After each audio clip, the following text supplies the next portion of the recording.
Hi friends, എല്ലാവർക്കും one click PSC YouTube ചാനലിലേക്ക് സ്വാഗതം. ഇനി വരാനിരിക്കുന്ന LDCക്ക് തയ്യാറെടുക്കുന്ന ഉദ്യോഗാർത്ഥികൾക്ക് ഏറ്റവും ഇമ്പോർട്ടൻ്റ് ആയിട്ടുള്ള ഷുവർ ഷോട്ട് കറണ്ട് അഫയേഴ്സ് ആണ് നമ്മൾ ഇന്നത്തെ ക്ലാസ്സിലൂടെ നിങ്ങളുടെ മുന്നിലേക്ക് എത്തിക്കുന്നത്. കാരണം ഇനി എറണാകുളം, അതേപോലെ തന്നെ വയനാട്, മലപ്പുറം, ഇടുക്കി എക്സാമിന് വേണ്ടി തയ്യാറെടുക്കുന്ന ഉദ്യോഗാർത്ഥികൾക്ക് തീർച്ചയായിട്ടും ഉപകാരപ്പെടുന്ന ഒരു ക്ലാസ് ആയിരിക്കും ഇത്. അപ്പോൾ നമ്മുടെ ചാനൽ സബ്സ്ക്രൈബ് ചെയ്യാത്തവരാണ് കാണുന്നതെങ്കിൽ ജസ്റ്റ് ഒന്ന് ചാനൽ സബ്സ്ക്രൈബ് ചെയ്യുക. അതേപോലെ നിങ്ങളുടെ അഭിപ്രായം താഴെ കമൻറ്റ് ബോക്സിൽ രേഖപ്പെടുത്തുക. വീഡിയോ ഇഷ്ടപ്പെടുകയാണെങ്കിൽ ഉറപ്പായിട്ടും ലൈക്ക് ചെയ്യുക. അപ്പോൾ നമുക്ക് നേരെ ഇന്നത്തെ ക്ലാസ്സിലേക്ക് പോയാലോ. ഒന്നാമത്തെ ചോദ്യം, റാംകോ ആനന്ദി എന്ന നോവലിൻ്റെ രചയിതാവ് ആരാണ് എന്നുള്ളതാണ് ആദ്യത്തെ ചോദ്യം. ഈ ഒരു ചോദ്യം വന്നത് 059/2024 അസിസ്റ്റന്റ് കമ്പൈലർ എന്ന് പറയുന്ന ഒരു എക്സാമിന് ചോദിച്ച ചോദ്യമാണ്. ചിലപ്പോൾ അടുത്തൊരു LDCയും തീർച്ചയായിട്ടും ചോദിക്കാവുന്ന ഒരു ചോദ്യമാണ് ഈ പറയുന്ന ചോദ്യം. റാംകോ ആനന്ദി. ഓക്കെ, ഇതാണ് ഈ ടെക്സ്റ്റ് ബുക്ക് എന്ന് പറയുന്നത്, റാംകോ ആനന്ദി. ഈ ബുക്ക് എഴുതിയത് ആരാന്ന് ചോദിച്ചു കഴിഞ്ഞാൽ അഖിൽ പി ധർമ്മജൻ ആണ് ഈ ബുക്ക് എഴുതിയത്. ഈ നോവലിന്റെ ഇതിവൃത്തം എന്താണെന്ന് ചോദിച്ചു കഴിഞ്ഞാൽ ഇത് ശരിക്കും ഒരു സിനിമാറ്റിക് നോവലാണ് റാംകോ ആനന്ദി എന്ന് പറയുന്നത്. അതായത് ആലപ്പുഴ ജില്ലയിലെ തീരദേശ പ്രദേശങ്ങളിൽ നിന്നും സിനിമ പഠിക്കാനും അതേപോലെ തന്നെ നോവൽ എഴുതാനുമുള്ള അനുഭവങ്ങൾ സ്വന്തമാക്കാനും വേണ്ടി ശ്രീറാം എന്ന് പറയുന്ന ഒരാള് ചെന്നൈയിലേക്ക് എന്ത് ചെയ്യാണ്, യാത്ര തിരിക്കുകയാണ്. അപ്പോൾ അവിടെ വെച്ചുണ്ടാകുന്ന ശ്രീറാമിന്റെ കഥകളാണ് ഇതിൻ്റെ അകത്ത് മെയിൻ ആയിട്ട് പറയുന്നത്.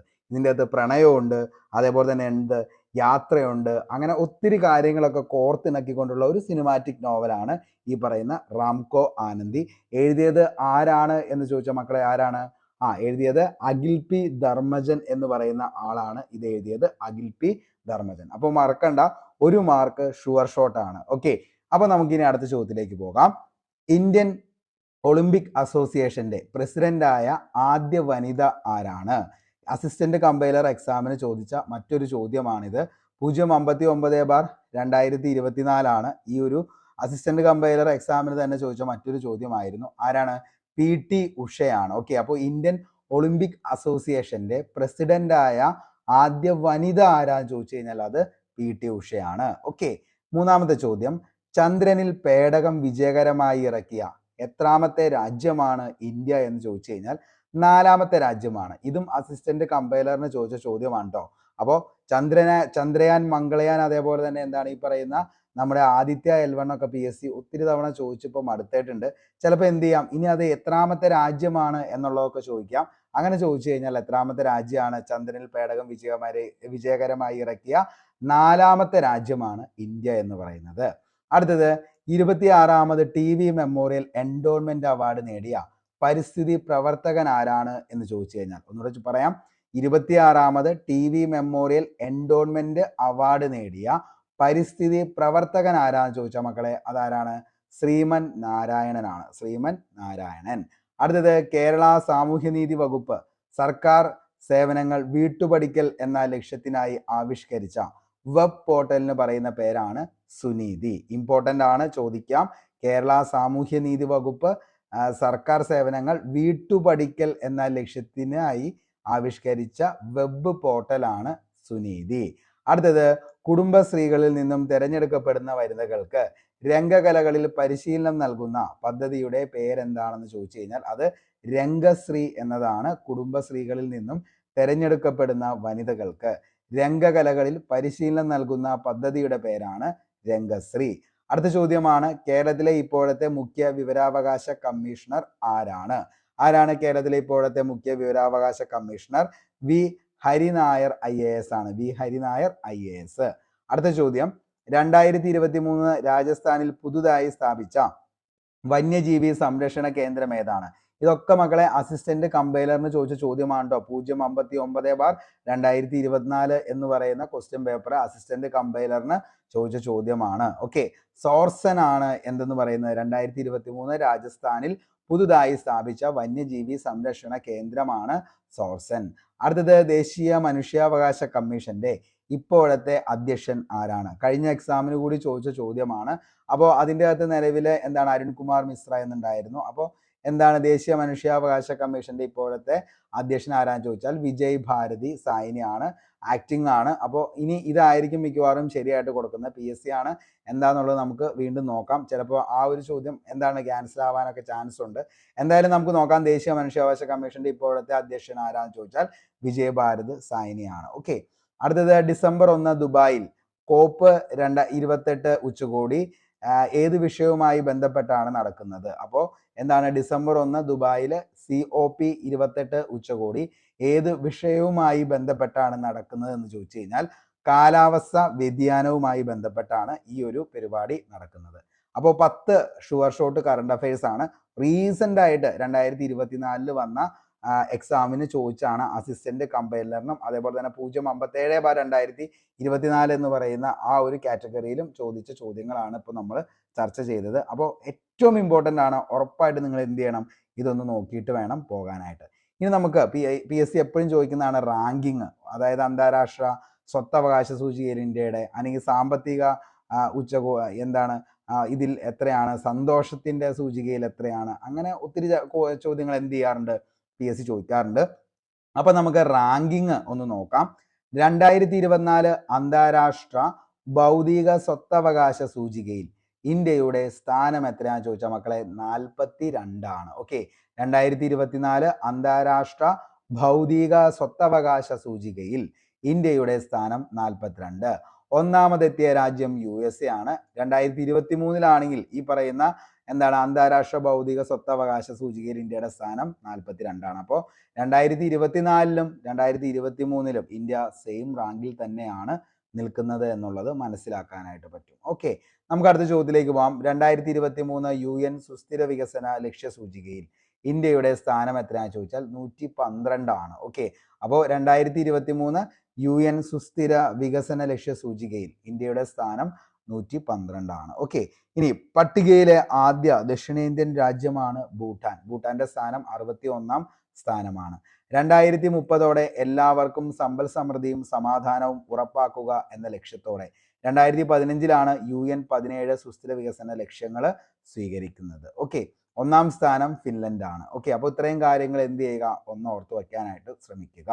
2022 UN ഡെവലപ്മെന്റ് പ്രോഗ്രാം മാനവ വികസന സൂചിക അനുസരിച്ച് ഇന്ത്യയുടെ സ്ഥാനം എത്രയാണെന്ന് ചോദിച്ചാൽ 134 ആണ്. ഓക്കെ, അപ്പോൾ 2022 UN ഡെവലപ്മെന്റ് പ്രോഗ്രാം മാനവ വികസന സൂചിക അനുസരിച്ച് ഇന്ത്യയുടെ സ്ഥാനം എത്രയാണ്, 134. ഓക്കെ, 193 രാജ്യങ്ങളുടെ പട്ടികയിൽ ഒന്നാമതുള്ള രാജ്യമാണ് സ്വിറ്റ്സർലൻഡ്. 2022 UNDP-യുടെ ലിംഗസമത്വ സൂചികയിൽ ഇന്ത്യയുടെ സ്ഥാനമാണ് 108. ഓക്കെ, ഒന്നാമതുള്ള രാജ്യം ഏതാണെന്ന് ചോദിച്ചാൽ അത് ഡെൻമാർക്ക് ആണ്. ഓക്കെ, അന്താരാഷ്ട്ര നാണയനിധി പുറത്തുവിട്ട റിപ്പോർട്ട് പ്രകാരം ലോകത്തെ അതിദാരിദ്ര്യ രാജ്യങ്ങളിൽ 1ാം സ്ഥാനത്തുള്ള രാജ്യം ഏതാണെന്ന് ചോദിച്ചാൽ അത് ദക്ഷിണ സുഡാൻ ആണ്. ഓക്കെ, അപ്പോൾ അന്താരാഷ്ട്ര നാണയനിധി പുറത്തുവിട്ട റിപ്പോർട്ട് പ്രകാരം ലോകത്തെ അതിദാരിദ്ര്യ രാജ്യങ്ങളിൽ 1ാം സ്ഥാനത്തുള്ള രാജ്യമാണ് ദക്ഷിണ സുഡാൻ.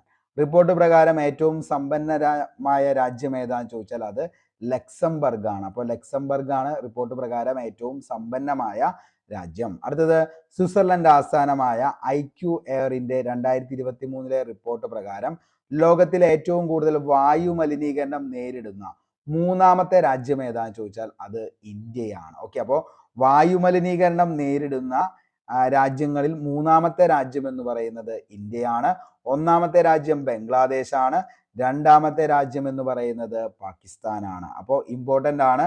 1 ബംഗ്ലാദേശ്, 2 പാകിസ്ഥാൻ, 3 ഇന്ത്യ. എന്തായിരുന്നു സ്വിറ്റ്സർലൻഡ് ആസ്ഥാനമായ IQ എയർ 2023 റിപ്പോർട്ട് പ്രകാരം ലോകത്തിലെ ഏറ്റവും കൂടുതൽ വായു മലിനീകരണം നേരിടുന്ന 3ാമത്തെ രാജ്യം. ഓക്കെ, അടുത്തത് നഗരങ്ങളുടെ പട്ടികയിൽ 1ാമത് ബെഗുസാരായി എന്ന് പറയുന്ന സ്ഥലമാണ് ഏറ്റവും മലിനമായത്. 1ാമത് ബെഗുസാരായി, അത് ബീഹാറിലാണ്. ഓക്കെ, അടുത്ത ഗുവാഹത്തി, ഡൽഹി എന്നിവ യഥാക്രമം 2ഉം 3ഉമാണ്. ഒട്ടും പിന്നിലല്ല, അതിന്റെ ബാക്കിൽ എന്തുണ്ട്, ഗുവാഹത്തിയാണ് 2, അതേപോലെ തന്നെ ഡൽഹി എന്നിവ 3ാം സ്ഥാനത്തുമാണ് വായു മലിനീകരണ പട്ടികയിലുള്ള നഗരങ്ങൾ എന്ന് പറയുന്നത്. ഓക്കെ, അടുത്തത് ഏറ്റവും മലിനമായ തലസ്ഥാന നഗരം ഏതാണെന്ന് ചോദിച്ചാൽ അത് ന്യൂഡൽഹിയാണ്. അപ്പോൾ ഏറ്റവും മലിനമായ തലസ്ഥാന നഗരം ന്യൂഡൽഹി. റിപ്പോർട്ട് പ്രകാരം ലോകത്ത് ഏറ്റവും മലിനമായ 50 നഗരങ്ങളിൽ 42 നഗരവും എവിടെയാണെന്ന് ചോദിച്ചു കഴിഞ്ഞാൽ അത് ഇന്ത്യയിലാണ്. അതാണ് ഏറ്റവും ഭയങ്കരമായിട്ടുള്ള നമുക്ക് സങ്കടം തോന്നുന്ന മറ്റൊരു കാര്യം എന്ന് പറയുന്നത്. അപ്പോൾ ഏറ്റവും മലിനമായ 50 നഗരങ്ങളിൽ 42 എണ്ണം എവിടെ തന്നെയാണ്? ഇന്ത്യയിൽ തന്നെയാണ്. 2024 UN ഹാപ്പിനെസ് ഇൻഡെക്സ് റിപ്പോർട്ട് പ്രകാരം ഒന്നാമതെത്തിയ രാജ്യം കാലാകാലങ്ങളായിട്ട് ഏത് തന്നെയാണ്? ഫിൻലൻഡ് തന്നെയാണ് UN ഹാപ്പിനെസ് ഇൻഡെക്സിൽ ഒന്നാം സ്ഥാനം നേടുന്നത്. ഏതാന്ന് ചോദിച്ചു കഴിഞ്ഞാൽ അത് ഫിൻലൻഡ് ആണ്. ഇന്ത്യയുടെ സ്ഥാനം എത്രയാണെന്ന് ചോദിച്ചാൽ 126ആണ്. സന്തോഷമൊക്കെ വളരെ കുറവാണ് ഇന്ത്യയിൽ. അപ്പോൾ ഭയങ്കര സന്തോഷം വേണമെന്നുള്ളവർ എങ്ങോട്ടേക്ക് പോവുക? ഫിൻലൻഡിലേക്ക് പോവുക.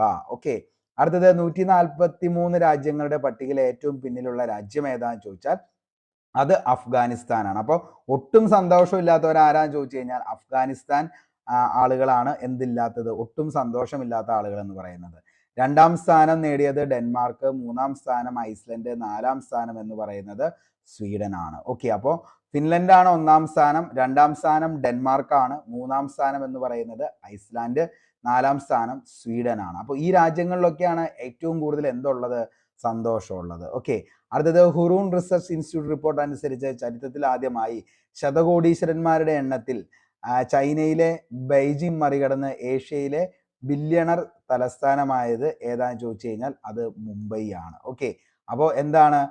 ഹുറൂൺ റിസർച്ച് ഇൻസ്റ്റിറ്റ്യൂട്ട് റിപ്പോർട്ട് അനുസരിച്ച് ചരിത്രത്തിൽ ആദ്യമായി ശതകോടീശ്വരന്മാരുടെ എണ്ണത്തിൽ ചൈനയിലെ ബെയ്ജിങ്ങിനെ മറികടന്ന് ഏഷ്യയിലെ ബില്യണർ തലസ്ഥാനമായത് ഏതാന്ന് ചോദിച്ചു കഴിഞ്ഞാൽ മുംബൈ ആണ്. അപ്പോൾ ഏറ്റവും ഇമ്പോർട്ടൻ്റ് ആയിട്ടുള്ള കറണ്ട് അഫയേഴ്സ് ഒരു 10 എണ്ണം, അതായത് ഏറ്റവും റീസെൻ്റ് ആയിട്ട് നടന്ന എക്സാമുകളിൽ ചോദിച്ച കറണ്ട് അഫയേഴ്സ് ആണ് നമ്മൾ ചർച്ച ചെയ്തത്. അതുകൂടാതെ റാങ്കിങ് എന്ന് പറയുന്ന ഒരു ടോപ്പിക്കുമാണ് നമ്മൾ ഇന്നിവിടെ കംപ്ലീറ്റ് ചെയ്തത്. അതായത് ഏറ്റവും ഇമ്പോർട്ടൻ്റ് ആയിട്ടുള്ള എന്താണ്? ഈ പറയുന്ന യുഎന്നുമായി ബന്ധപ്പെട്ട് UN ഡെവലപ്മെന്റ് പ്രോഗ്രാം, അതേപോലെ തന്നെ എന്താണ് ഹാപ്പിനെസ് ഇൻഡെക്സ്, അതേപോലെ തന്നെ എന്താണ് അന്താരാഷ്ട്ര നാണയനിധി പുറത്തുവിട്ട അതിദാരിദ്ര്യ രാജ്യങ്ങൾ, അങ്ങനെയുള്ള ഏറ്റവും ഇമ്പോർട്ടൻ്റ് ആയിട്ടുള്ള കാര്യങ്ങളാണ് നമ്മൾ ചർച്ച ചെയ്ത്. ഈ ഒരു ക്ലാസ് നിങ്ങൾക്ക് തീർച്ചയായിട്ടും ഉപകാരപ്പെടുന്നതായിരിക്കും. അപ്പോൾ ഇതിൻ്റെ PDF-നായിട്ട് നമ്മുടെ ടെലഗ്രാം ചാനലിൽ ഒന്ന് ജോയിൻ ചെയ്യുക. ടെലഗ്രാം ചാനലിൻ്റെ ലിങ്ക് ഡിസ്ക്രിപ്ഷൻ ബോക്സിൽ ഒന്ന് പിൻ ചെയ്തേക്കാം.